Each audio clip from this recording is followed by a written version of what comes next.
días. Muchísimas gracias por la invitación. Mi nombre es Wilson Hernández, soy investigador de GRADE y el día de hoy les voy a presentar una serie de evidencias alrededor del impacto de la violencia familiar en la mujer y sus hijos. Entonces, el plan del día de hoy, de esta presentación, es conversar un poco a partir de las cifras de la violencia para entender en qué estamos y luego entender por qué debe haber un impacto diferenciado o heterogéneo en la violencia. Y esto implica recorrer un poco cifras, pero también entender cómo hay distintas formas del ejercicio de violencia que pueden tener impactos diferenciados sobre distintos indicadores de salud física y mental en las mujeres.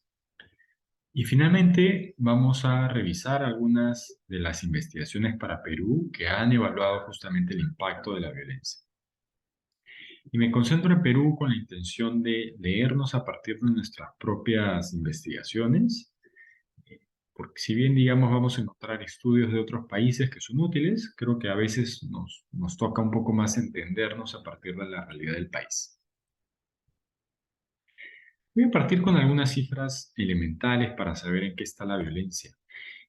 Sabemos que 2 de cada 3 mujeres han sido víctimas de violencia física o sexual ejercida por sus esposos o sus compañeros. En el 2018 esto era 63%, en el 2000 las últimas cifras ya nos llevan alrededor de un 60%. Igual 60% es una cifra bastante alta en términos latinoamericanos. Si nos vemos en torno de los feminicidios, vamos a encontrar que los feminicidios han venido aumentando en función de este ratio por cada 100.000 mujeres, aun cuando a nivel latinoamericano no nos encontramos en las posiciones más graves.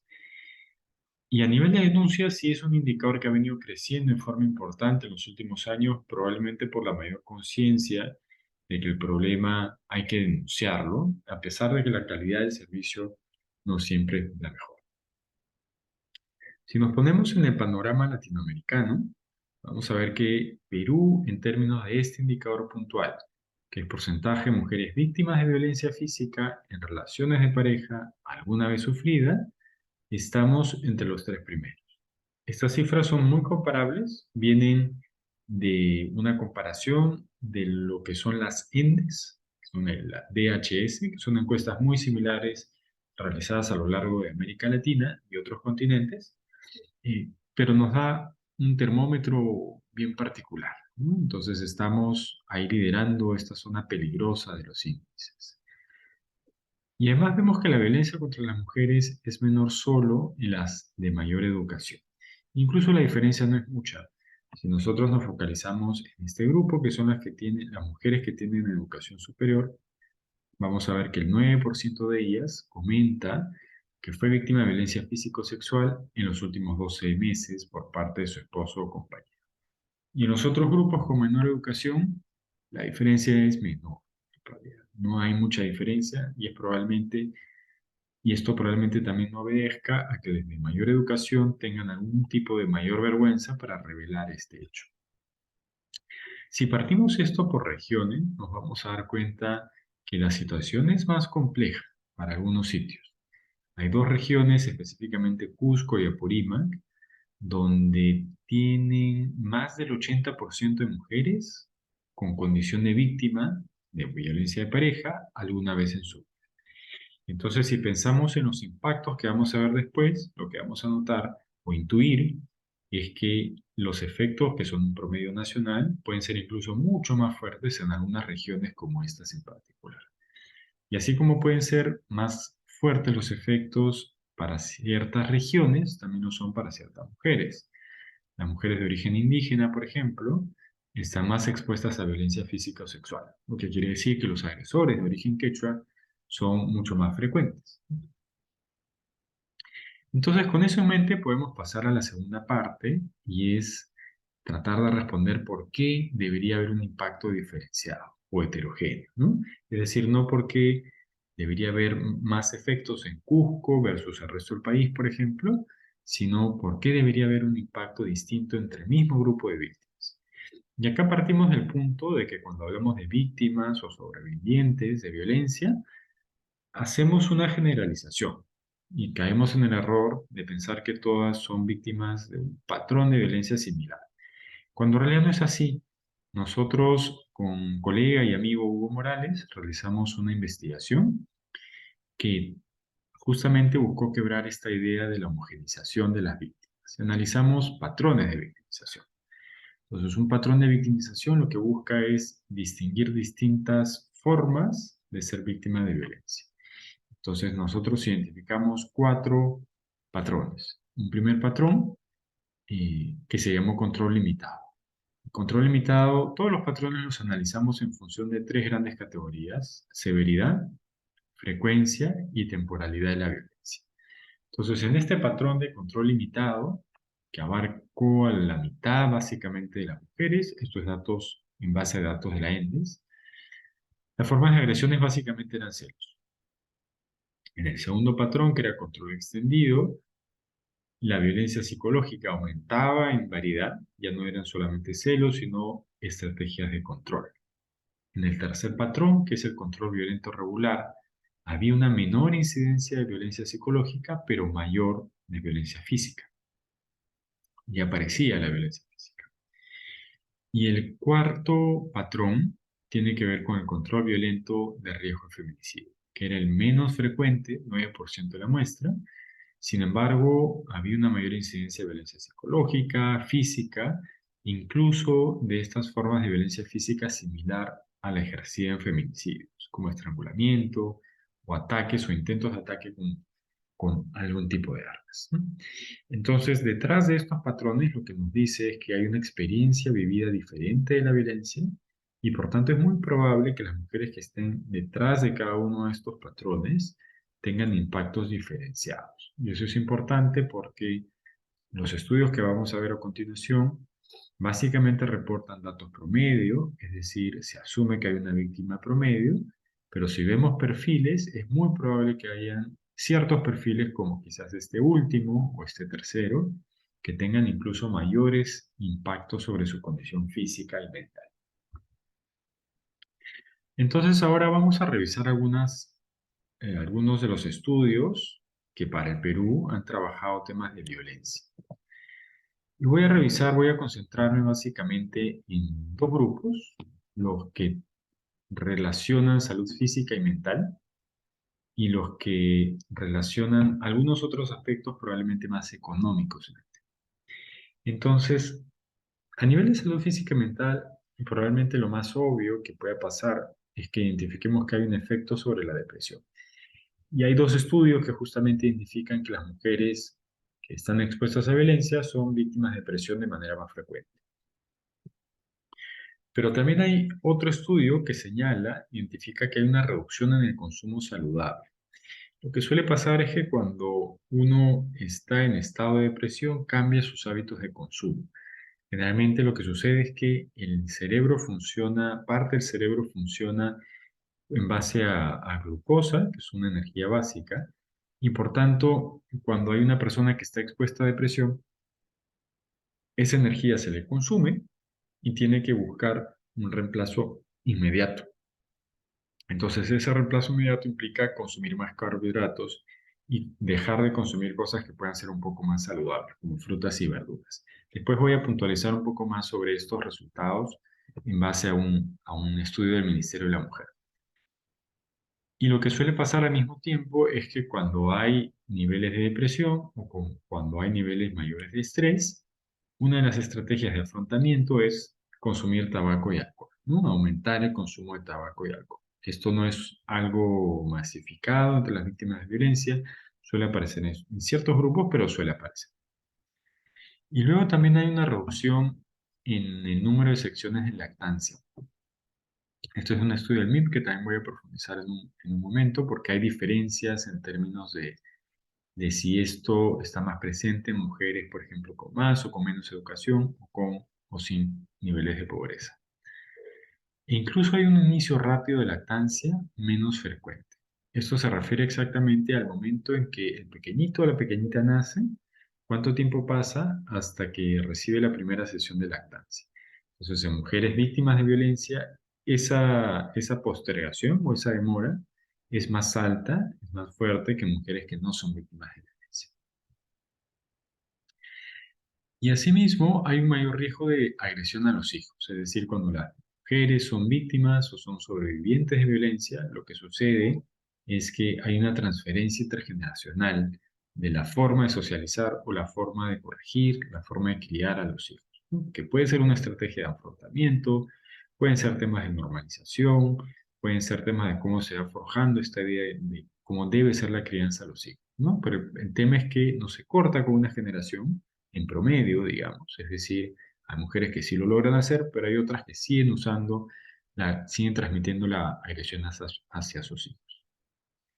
Y si pasamos al otro ámbito, más hacia lo laboral, hay varios estudios muy interesantes que nos dicen que hay una reducción de ingresos, hay eh, en promedio 15 días de perdido de trabajo y otros incluso dicen que hay 20 días perdidos de trabajo en distintos sectores, en distintas áreas, en distintos niveles y tamaños de empresa, y haya contribuido mucho el grupo de Aristides Vara para tratar de entender este efecto en lo laboral. Pero acá lo importante es que no podemos desligar estos efectos de ingresos y los efectos en la parte empresarial sin esta primera parte del impacto sobre la salud física y mental, que es como el gatillador, ¿no? Si yo gatillo esto, los efectos en lo laboral van a aparecer. Entonces, justamente lo importante es cortar con la violencia, por supuesto, pero también controlar estos efectos en salud física y mental, porque empiezan a tener efectos que se desencadenan. Y de hecho solo conocemos esto para el Perú, pero muy probablemente también hay efectos en términos de la calidad de las relaciones de las personas que son víctimas de violencia, su motivación para la vida y otros aspectos que van deteriorando su funcionamiento diario. Ahora voy a entrar, y esta ya es la última parte de la presentación, voy a entrar específicamente en algunos estudios muy puntuales para tratar de explicar algunas cosas o graficar con mayor precisión el tamaño de los efectos. Y en este estudio, por ejemplo, se comparó mujeres que fueron víctimas con mujeres que no fueron víctimas de violencia. Y la comparación usó un método que es el emparejamiento estadístico, que nos permite identificar o comparar a mujeres cuya única diferencia fue que unas sí recibieron violencia y que otro grupo no fue expuesto a violencia, ¿no? Entonces es una comparación muy útil. Y acá lo que se incrementó ya para poder poner cifras a esto que yo he venido comentando, es que la depresión no reciente, es decir, la depresión que apareció en los últimos 12 meses, es 33 puntos porcentuales más alta en aquellas que fueron víctimas versus aquellas que no fueron víctimas. Entonces, ¿a qué se refiere este 33 puntos porcentuales? Por ejemplo, si en las mujeres que no fueron víctimas, sus niveles de depresión eran de 10%, esto quiere decir que la depresión no reciente en mujeres que sí fueron víctimas es 10 más 33, 43%. A eso se refiere con 33 puntos porcentuales. Y el consumo de tabaco y alcohol reciente también aumentó en 8 puntos porcentuales. Es decir, si en el grupo de no víctimas era 40%, en el grupo de víctimas es 48%. Entonces, ya poniéndole cifras, sí se ve una magnitud bastante más fuerte, lo que nos dice que cierto grupo de mujeres lo que hace finalmente es tratar de controlar la depresión y el estrés a partir de la recurrencia de este tipo de sustancias. Y el otro espacio del impacto es el que recae sobre las hijas y los hijos. Y acá es el mismo tipo de metodología comparando mujeres víctimas y no víctimas, y en este caso sus hijos, y analizando incidencias sobre diarrea reciente, sangre en heces, fiebre y tos en las 2 últimas semanas. Y los efectos siempre son positivos. Y acá la pregunta finalmente es ¿por qué? Y la lógica es que los pequeñitos, porque esos son niños de 0 a 4 años, no tienen mecanismos para afrontar el estrés más que mecanismos muy mecánicos.